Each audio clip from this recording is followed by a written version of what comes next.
সকাল সকাল মাওবাদী সেজে বেরিয়ে যাচ্ছে পড়াতে। আর সিরিয়াসলি এই রোদের মধ্যে এইভাবে বেরোনো ছাড়া কোনো উপায় নেই। তোমরা সবাই কিন্তু খুব সাবধানে রাস্তাঘাটে বেরিও।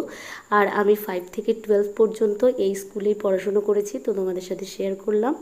আর আমি যে বাড়িতে পড়াতে চাই সেখানে 3টে নতুন সদস্য এসছে, দেখো, রিচি, ব্রাউনি আর রিমো। এই নামগুলো কিন্তু আমার আর আমার স্টুডেন্টেরই দেয়া। বাড়িতে এসে দেখছি মা রান্না করছে স্পেশাল ইঁচড় চিংড়ি। আর আমি সন্ধ্যার পর থেকে ওই যে বললাম ছাদেই ম্যাক্সিমাম টাইম থাকি। আর এদিকে মা জামা কাপড় মেলছে, আমি একটু হাঁটাহাঁটি করছিলাম ছাদে।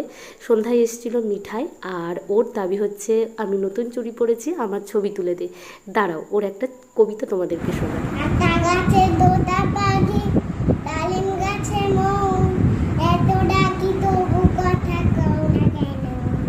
কি মিষ্টি না ওর কথাগুলো।